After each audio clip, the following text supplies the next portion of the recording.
All right, you ready? I dug up 4 of the twisted Reddit stories on the internet for you. If you enjoy it, hit subscribe and leave a like. Here we go. My 27M cleaner keeps rearranging things in my bedroom, and I think she was in my house before I ever hired her. Posted to r/letsnotmeet by throwaway_AAR0N 3 days ago. So I need to get this out somewhere because I'm starting to feel like I am losing it. I am Aaron, 27, male.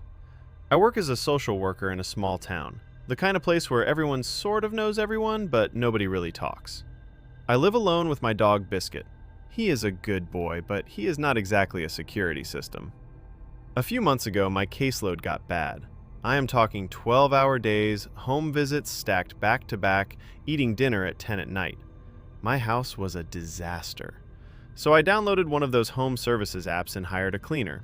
Her name was Jolene. Older woman, maybe late 50s, very polite. She did genuinely great work. Floors spotless, kitchen gleaming, the whole deal. But after the 3rd or 4th visit, I started noticing things in my bedroom. Little things. My photo frames on the dresser were angled toward the bed instead of facing outward. My nightstand drawer was open, not all the way, just about 2 inches. My shoes by the closet were pointed at the door, every single time. I figured maybe she had a system, some cleaning habit. I let it go. But it kept happening. Same angles, same drawer, same shoes. It was precise. So I put up a camera in the hallway outside my bedroom, watched the footage after her next visit. She cleaned every other room normally, but in my bedroom, she spent an extra 20 minutes just moving things. Carefully, deliberately. Like she was putting a room back together from memory. A memory that was not mine. That unsettled me enough to pull up the porch camera archives from before I hired her. I scrolled back weeks, and there she was, Jolene, walking up to my back door 11 days before I ever created my account on the app. She had her own key. She let herself in like she had done it 100 times. She was already inside my house before I ever knew she existed. She had her own key. Aaron kept digging through the footage. After I found that first clip of Jolene letting herself in, I could not stop scrolling. I went back through every day the porch camera had archived. I found 3 more. 3 more times she walked up to my back door with that same key, let herself in, and stayed for roughly 45 minutes to an hour each time. Always during the day. Always when I was at work. I tried to talk myself down. Maybe she was a previous tenant. Maybe she left something behind and kept coming back for it. But that did not make sense because I changed the locks when I bought the house. Or I thought I did. I called the locksmith who did the job. He pulled up his records and told me the front door and the side door were rekeyed, but the back door deadbolt was marked as completed by his apprentice, who apparently never actually did it. The original lock was still on my back door, this whole time. I told my coworker Denise everything, showed her the footage on my phone during lunch. She went pale and told me to call the police right now. But I hesitated. I have worked in this town long enough to know how things get handled here. A report gets filed, maybe someone drives by the house once, and then nothing. I did not want to tip Jolene off with a half measure. So that night, I changed the back door lock myself. New deadbolt, new keys. And then I sat on the couch and thought about Biscuit. He had been growling at the back door on random evenings for weeks. Not barking, just this low, steady growl while staring at the handle. I checked the dates against the old footage. They lined up. He knew she was coming before I did. I decided to keep Jolene on the schedule for one more visit. I needed better footage from inside the house, something undeniable. That night, I lay in bed with every light off, listening to the house settle. Every creak in the floorboards sounded deliberate. Biscuit had been trying to warn him the whole time. The next visit was already scheduled. Jolene came on Thursday like usual. I watched the whole thing on my phone from the parking lot at work. Kitchen, bathroom, living room, all normal. Fast, efficient, professional. Then she went into my bedroom. She was in there for over 20 minutes. I watched her pull the nightstand drawer open and measure the gap with her fingers, 2 inches exactly. She crouched by the closet and rotated my shoes until they pointed at the door. She tilted every photo frame on the dresser toward the bed, and then she stopped. She just stood in the middle of the room with her hands at her sides and looked around slowly, like she was checking it against something in her head, like she was standing in a room that did not exist anymore. I showed the footage to Denise after work.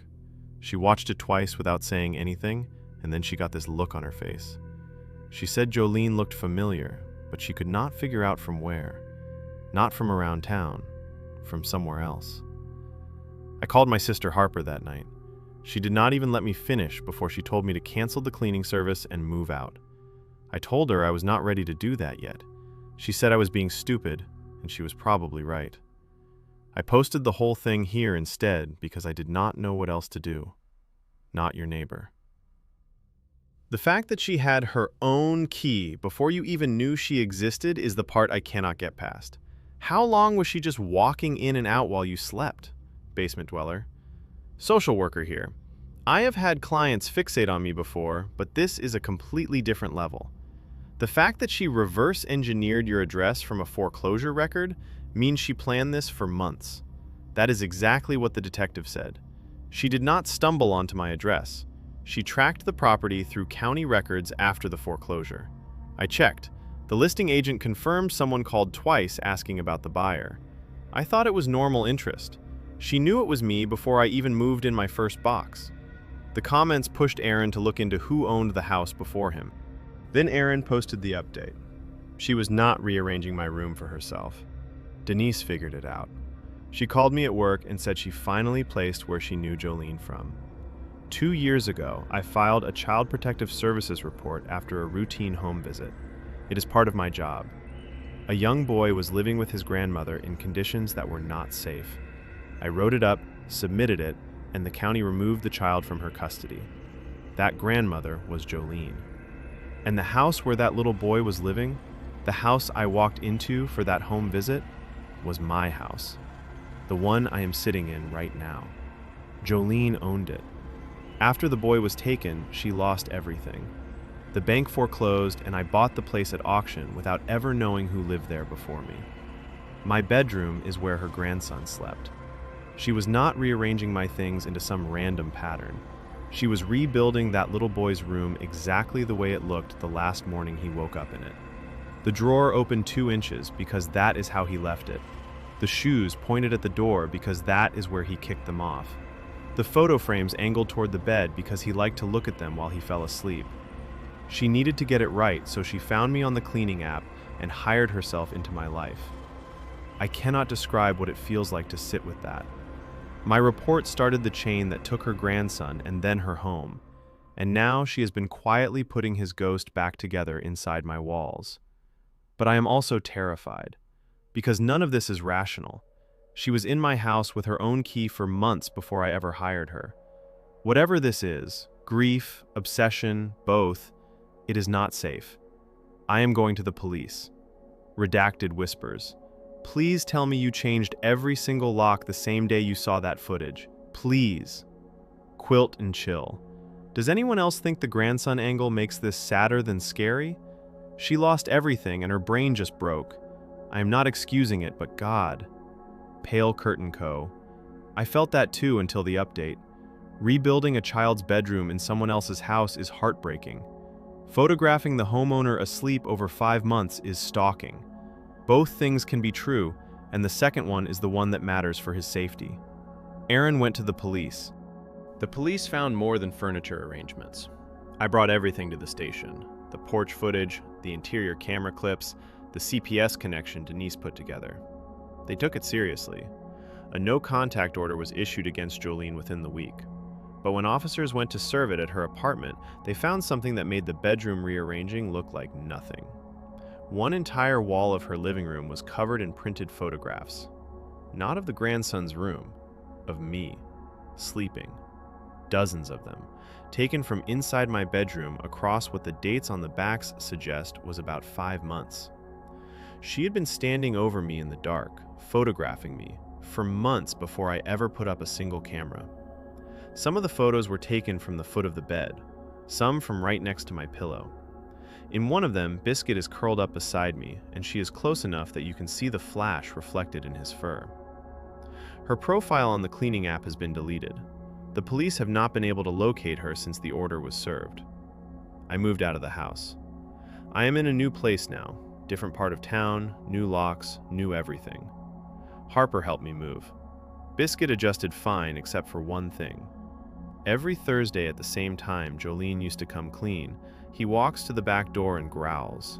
Same low, steady growl. Same stare at the handle. I do not know if he smells something or if it is just habit. I do not really want to find out. I don't know what I watched. The shoes pointed at the door detail made my stomach drop. That is not random tidying. That is ritual. Pale Curtain Co. Sadder than scary until you get to the photos of him sleeping. That is not grief. That is possession. Not your neighbor. The fact that she had her own key before you even knew she existed is the part I cannot get past. How long was she just walking in and out while you slept? I do not sleep with my door open anymore. On to the next one. My 29M baby monitor picked up someone in another apartment talking about my daughter by name. Posted to r/offmychest 3 days ago. I need to get this out because I have not slept properly in 2 days and I do not know who else to tell. I am a 29-year-old bookkeeper, single dad. My daughter Noah just turned 2, and it has been me and her since she was about 6 months old. Her mother Marin lost custody around 18 months ago. I am not going to get into all of that right now, but the court made its decision and I have full legal and physical custody. My younger sister, Elise, 24, moved in with us about a year ago to help out. She is incredible with Noah. We live in a second-floor apartment. Nothing special, 2 bedrooms, thin walls, the usual. I keep a baby monitor in Noah's room, one of those audio ones, not a camera, just so I can hear her if she wakes up at night. 2 nights ago, I was doing my usual check before bed. I turned the monitor on, adjusted the volume, and that is when I heard it. 2 women talking. Not Noah, not Elise. 2 voices I did not recognize, bleeding through on the signal like crosstalk from another unit. I almost switched it off. Then one of them said my daughter's name. She said Noah. The other voice laughed and said something like, "She looks so cute in that little strawberry shirt today." Noah wore a strawberry print shirt that afternoon. Then the first voice said she had the blue sippy cup at the playground around 4. That is exactly what happened. Elise took Noah to the park that day, left around 3:45, brought the blue cup. I stood there holding the monitor like it had turned into something sharp. These were not guesses. Someone close enough to share a signal frequency had been watching my daughter closely enough to describe her outfit and her schedule down to the hour. I turned the monitor off and sat in the dark for a long time. I checked every lock in the apartment twice. Then I went into Noah's room and just watched her sleep, because I did not know what else to do. Someone nearby knew too much. He did not sleep that night. By morning, he had a plan. The next 3 days, I treated that monitor like a wiretap. I left it on during Noah's nap, during lunch, during the evening when Elise was giving her a bath. I kept the volume low enough that Elise would not notice, and I sat in my bedroom with a notebook open. The bookkeeper in me took over. I needed data. Tuesday afternoon, 12:45. A voice said she is eating the pasta again. Looks like penne. Noah had penne for lunch. Elise made it. Tuesday evening, 6:10. They used the gray stroller, not the green one. We own 2 strollers. The gray one is the everyday one. Wednesday, 1:15 in the afternoon. She went down early today, maybe 12:50. Noah napped at 12:50 that day. I wrote every single intercept down with the time I heard it and the time the event actually happened. Dates, details, exact phrasing where I could catch it. I filled 4 pages in 2 days. This was not random crosstalk. Someone on the same frequency was narrating my daughter's routine like a field report. I did not tell Elise. I told myself I needed more information first, but honestly, I think I was afraid that saying it out loud would make it real. I started walking the hallways of our building after Noah was asleep.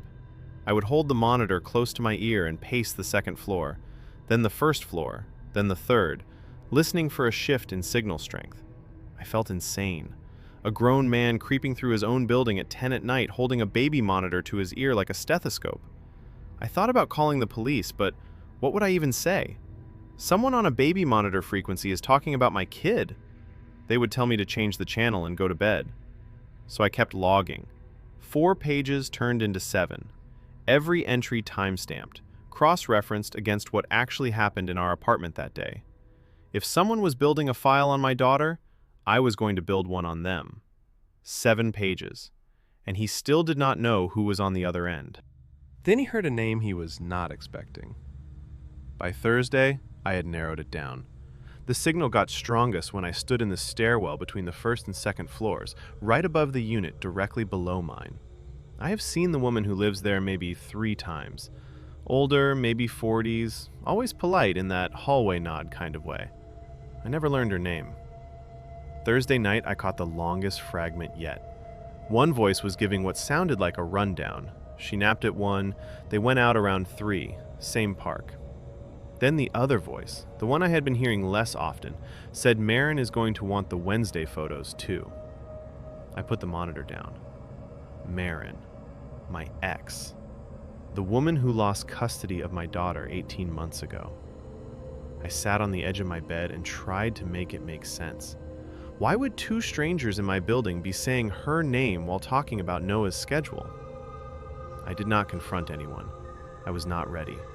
But I started noticing something else. Elise had been on her phone more than usual that week. Stepping into the hallway to take calls, angling her screen away when I walked past. I did not connect it to anything at the time. I figured she was talking to a friend or maybe seeing someone new, but it stayed in my head. The next day at work, I told my coworker Dan what had been happening. All of it, the crosstalk, the logs, Maren's name. He stared at me for about 10 seconds and then said, "You need a lawyer, not the police." He said if this was connected to Maren, it could be a custody play, and anything I did wrong now could be used against me later. So I started looking for a family attorney that afternoon. 7 pages of notes in my bag, and I still felt like I was the one with something to prove. Static sleeper. The fact that they mentioned the sippy cup color is what broke me. That means someone was close enough to see it clearly. That is not a coincidence. That is surveillance. Don't feed the trolls. I hate to say it, but the level of detail means it is someone who sees your kid regularly. Start with the people who have access, not strangers. Quietly upset. This is giving me custody battle vibes. Has Noah's other parent tried to get visitation or anything recently? Sometimes people hire others to gather intel before filing. I did not want to think about that, but yeah. Maren lost custody 18 months ago after a pretty rough hearing. She has not contacted me directly since, but reading your comment made my stomach drop because the things the voices were describing, the routine, the park time, what Noah eats, that is exactly what a lawyer would want in a filing. I feel sick. The logs were growing. So was the list of people he could not trust. A few days later, he came back with the update nobody was ready for. Elise finally told me how long she'd been talking to Maren. I confronted the woman downstairs. Her name is Gail. I knocked on her door with my phone in my pocket recording and my notebook in my hand, and I told her I knew she owned the same brand of baby monitor, and I knew she had been discussing my daughter's routine on it. She did not even try to deny it. She went pale and said she was just doing what she was asked to do. Maren hired her. My ex hired the woman living 1 floor below me to watch Noah's daily life and log it. What she wore, when she slept, where Elise took her, what she ate. Gail had been building a detailed record for months so Maren could use it in a new custody filing. She had the monitor running to listen into our apartment, and she would watch from her window or the parking lot to fill in the rest. I felt like the walls of the hallway were closing in, but I kept it together long enough to get back upstairs. Then I confronted Elise. I told her everything. Gail, the monitor, Maren's name on the crosstalk. Elise started crying before I finished the second sentence. She told me she had been sending Maren photos and updates about Noah for months. She said Maren reached out to her about 3 months after the custody ruling and begged to just see how Noah was doing. Elise thought she was helping her niece know her mother someday. She said I thought I was doing the right thing, I swear. I just wanted Noah to have both of you eventually. My own sister had been turning our life into a file. Every photo she sent, every detail she shared, all of it was feeding into a case designed to take my daughter away from me. The people closest to Noah were the ones I needed to be afraid of. Nope, out of here. Please tell me you saved the audio. Even a phone recording of the monitor playing back would help if you go to the police. Throwaway landlord. I manage a building with thin walls and shared electrical. Same frequency baby monitors absolutely bleed into each other. Check if anyone on your floor or directly above or below has the same brand. Nope, out of here. This is actually a really good point. A lot of cheaper monitors use the same handful of frequencies. If someone below him has one running, it could absolutely pick up crosstalk both ways, meaning they might be hearing him too. Both ways. That part had not occurred to him yet. The apartment got quieter after that, but not in the way he wanted. My lawyer moved fast. We filed for a restraining order against Gail and got an emergency protective order citing the covert surveillance. I handed over everything: the notebook, the phone recordings, the timestamps cross-referenced against Noah's actual schedule. The bookkeeper in me finally paid off for something that mattered. Once the judge saw the scope of what Gail had been doing, the order went through without a fight. Marin's attorney withdrew the custody motion within a week. Turns out a secret monitoring operation does not look great when you are trying to convince a court you deserve more access to a child. I asked Elise to move out. That was harder than any of it. She is my sister. She loves Noah. I know she thought she was doing something good, but I cannot have someone in my home who spent months feeding information to the person trying to take my daughter from me, no matter how pure she believed her reasons were. Elise packed her things on a Saturday while Noah napped. She hugged me at the door and said she was sorry, and I believed her. But sorry does not undo a year of photos and updates turned into ammunition. The apartment is just me and Noah now. I unplug the baby monitor every night. I do not use it anymore. Instead, I pull the chair from the kitchen into her room, and I sit there and listen to her breathe. I know that sounds excessive, but I cannot bring myself to trust a screen again. I do not hate Elise. I do not hate Marin. I hate that my daughter's life was being cataloged like inventory. Every nap, every meal, every trip to the park. And I was the only person in the building who was not supposed to find out. Mom of chaos. As a mother, this makes me physically sick. You need to document every single instance and get cameras on your front door yesterday. On to the next one. I, 31F, found years of forum posts written under my username that I never wrote, and the most recent one was from 3 days ago. Posted 2 days ago in r/no-sleep by throwaway_olive0994. I am using a throwaway because, honestly, I do not know who is reading what I write anymore. That sentence will make more sense in a minute. My name is not important, but I am a 31-year-old woman. I work as a dental hygienist. I live in a house with my younger sister Nadia, who is 26. Our mother passed a few years back, and our father Gerald is out of the picture. Has been since the funeral. I like it that way. 3 nights ago, my former college roommate Priya sent me a text at 11 at night. Just a link and the words, "Is this you?" I almost ignored it. I wish I had. The link went to a niche health and wellness forum I used to browse back in college. Holistic stuff, sleep hygiene, supplement threads. I had not logged in or even thought about that site in over 4 years. But there it was, a profile with my old username, active, with 6 years of posts. 6 years. I clicked the first entry and my hands went numb. It was written in first person. My first person. It described the layout of my old apartment near campus down to the chipped tile by the bathroom door. It described my morning routine, the exact order I opened my kitchen cabinets, left to right, mugs before plates. Things I have never told anyone because why would you? I kept scrolling. An entry from 4 years ago transcribed an argument I had with Nadia almost word for word. We were alone in the house. No one else heard that conversation. I had not touched that forum in 4 years when it was posted. Someone has been writing my life in my voice for 6 years. And the most recent post went up 3 days ago. Someone had been living inside her words, and they were still there. She did not stop reading until the sun came up. I went through every single post. 6 years of entries, oldest to newest. Whoever wrote them tracked my life like they were sitting in the next room. There was a post about me switching dental offices 3 years ago, the exact date, the name of the new practice, the reason I left. I told maybe 2 people why I quit that job. There was a post about a mole on my shoulder that came back abnormal on a biopsy. I told Nadia, that is it. I did not even put it on social media. And then I found the entry from the night our mother died. It described me sitting on the kitchen floor at 2 a.m, eating dry cereal out of the box because I could not figure out what else to do with my hands.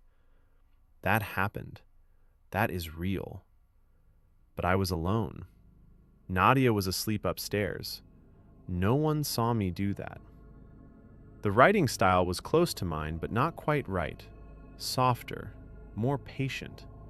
Like whoever wrote these was telling my story but sanding down the rough parts, making me kinder than I am, more reflective than I actually was in those moments. It read like a letter someone writes to a person they are afraid of losing. I tried to log into the account, but the password had been changed. The recovery email went to an address I have never seen before. I screenshotted everything. I called Priya and she swore she found it by accident while looking up magnesium supplements. She sounded as shaken as I was. I have not spoken to my father Gerald since my mother's funeral, and I plan to keep it that way. That is not relevant right now. At least, I did not think it was. I lay in bed staring at the ceiling until 4 a.m, trying to understand why someone would narrate my life for an audience I never knew existed. The posts read like someone missing her from the other side of a wall. The pattern was there the whole time. I started comparing the post dates to my own calendar. Every single one matched a real event. Not close, exact. But then I noticed something that made my mouth go dry. The posts spiked around holidays. Thanksgiving, Christmas, my birthday. Every year like clockwork. Those are the times my father Gerald used to call before I cut him off. I ran a spyware scan on my phone. Clean. I checked every device on my home network. Nothing unusual. No hidden cameras, no strange hardware, no apps I did not install. Whatever this is, it is not tech. It is someone who just knows. I went back to the most recent post, the one from 3 days ago. I had skimmed it before, but this time I read it slowly. It described my morning that day down to the minute. The order I got ready. The fact that I used a new toothpaste, a brand I had only bought that week. I had not mentioned that toothpaste to anyone. I started watching Nadia after that. The way she moved around the house, the time she was on her phone, whether she looked at me differently. I could not bring myself to ask her outright.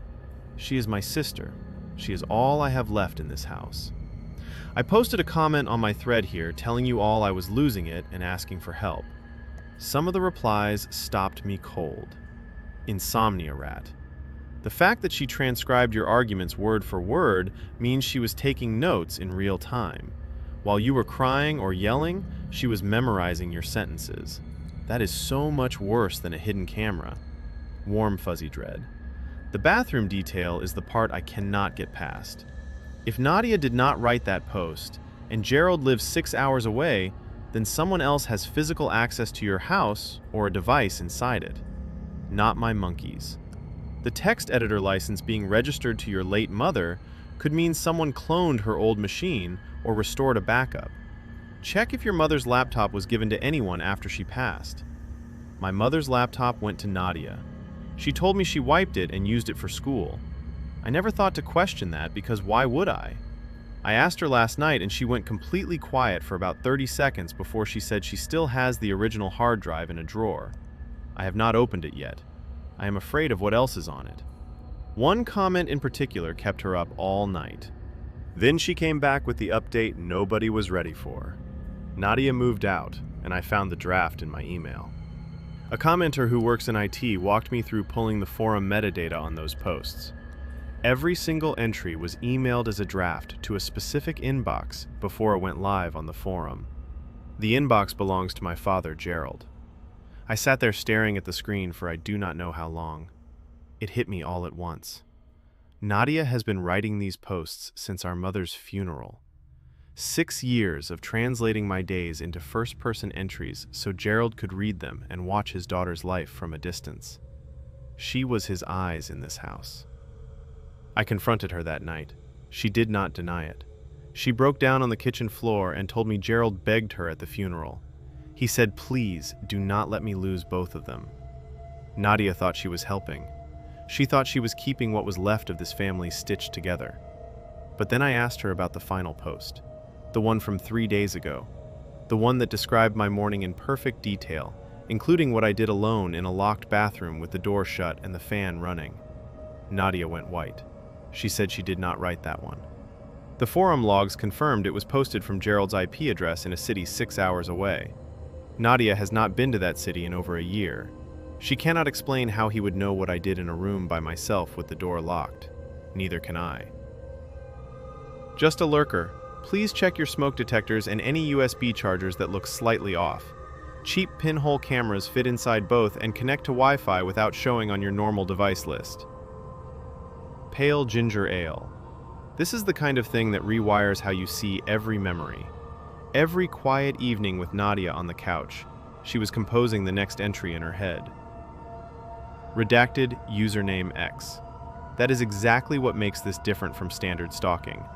A stranger watching you is terrifying, but at least the relationship was never real. This was real. Nadia loved her and watched her at the same time, and those two things existed in the same room every single night.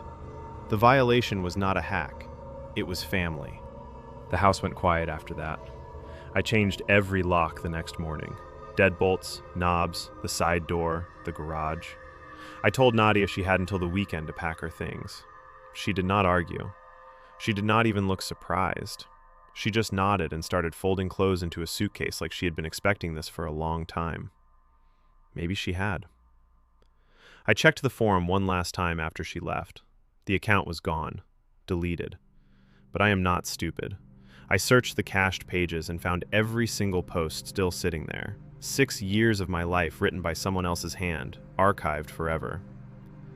I do not know why I did what I did next, but I pulled the metadata from the draft file of that final post, the one Gerald supposedly wrote from 6 hours away. The text editor software license was registered to a name I recognized, my mother's. She has been dead for years. I sat on the couch in the living room, and I could hear the house settle around me. No footsteps upstairs, no television in the next room, no Nadia. For the first time since we moved in together, I was completely alone. Then I opened my email, and there it was, a new draft notification, sitting in my inbox. I did not write it. I have not opened it. I do not know if I will. Redacted username X. 6 years. That is not a favor for a grieving father. That is an obsession dressed up as loyalty. On to the next one. My mom, 53F, has been making my dad, 56M, homemade medicine for 8 months, and I, 25F, think she's killing him.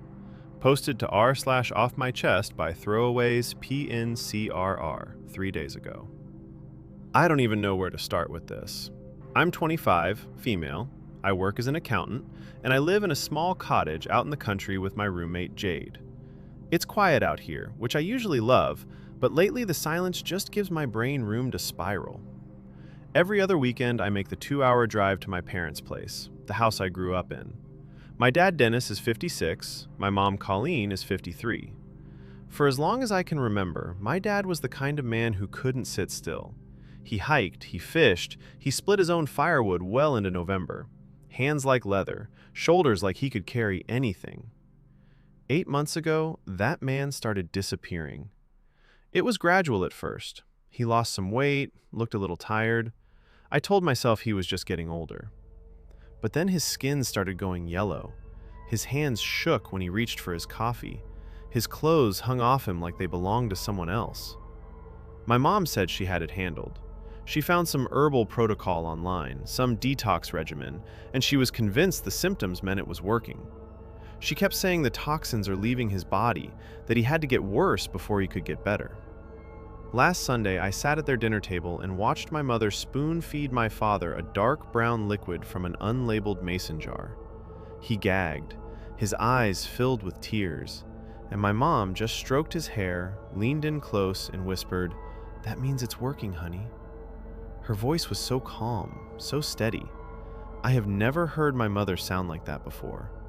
I sat there with my fork halfway to my mouth, and I knew something was deeply, fundamentally wrong.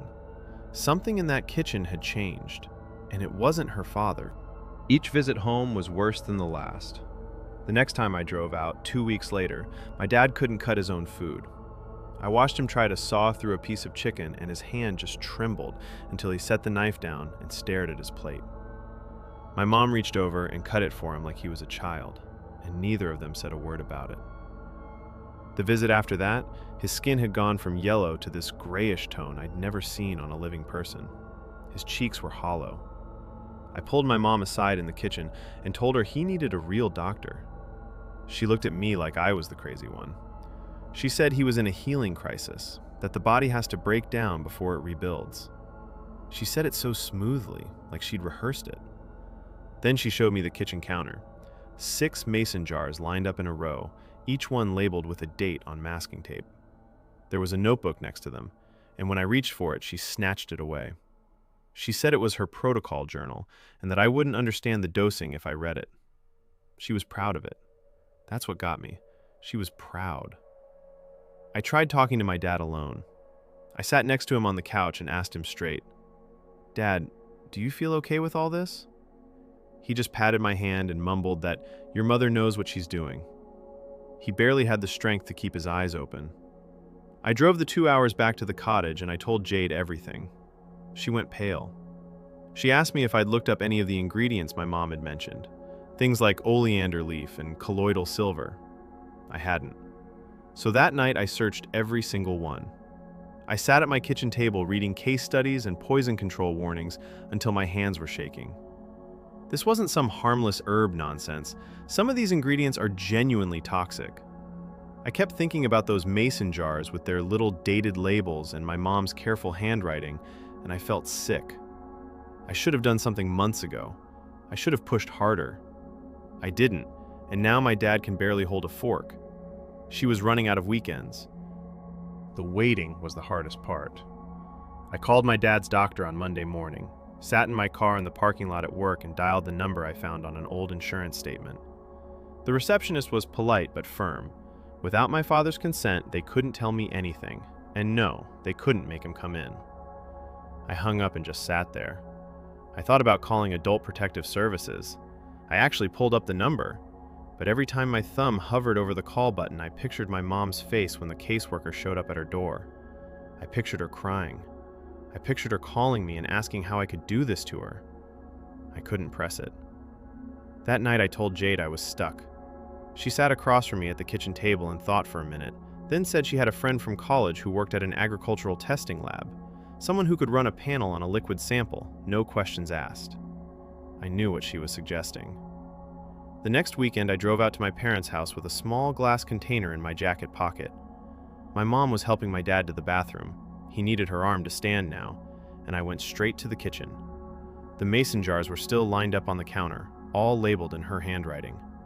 I unscrewed the newest one, poured maybe 2 tablespoons of that dark brown liquid into my container, screwed it shut, and put it back exactly where it was.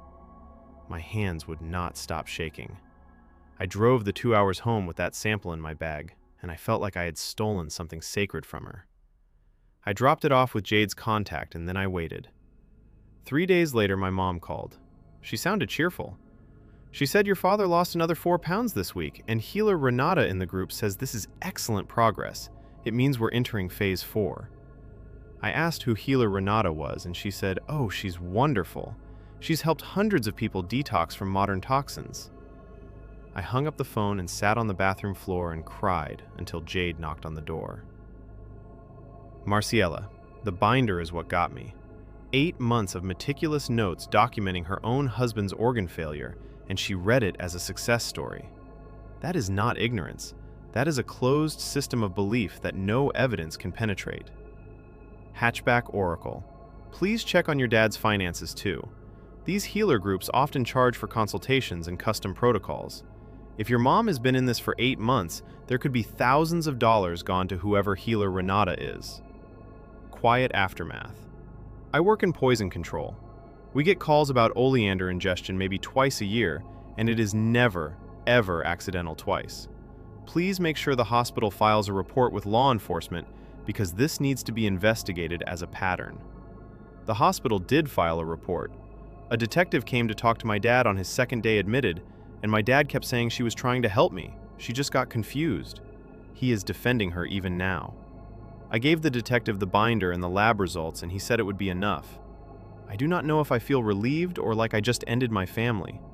The results were still days away, but the comments were already bracing her for what they would show. A few days later, Spencer came back with an update. My dad is stable, but my mom still doesn't understand what she did. The lab results came back. I was sitting at my desk at work when Jade's friend sent me the report, and I had to read it 3 times because my brain would not accept what it said. Dangerous concentrations of oleander extract. Colloidal silver at levels the report flagged in bold. I left work in the middle of the day without telling anyone and drove straight to my parents' house with the printout in my passenger seat.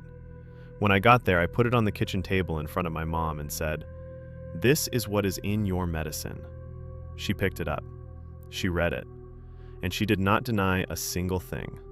Instead, she walked to the hallway closet and came back with a binder, a thick 3-ring binder. She opened it, and inside were 8 months of handwritten logs. Every entry tracked my dad's weight, his skin color, his vomiting episodes, his sleep. And next to each entry were notes in her neat handwriting. Stage 3 detox confirmed.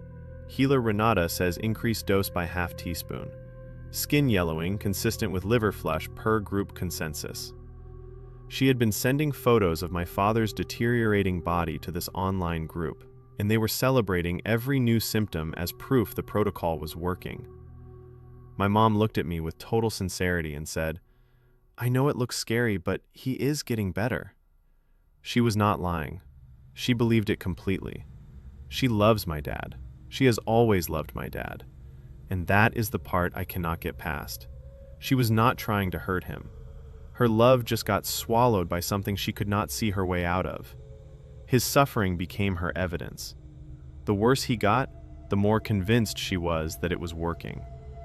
It's a sinking feeling. The part where she whispered, "That means it is working," while he gagged. I physically recoiled. That is someone who has completely detached cause from effect. Dude ranch life.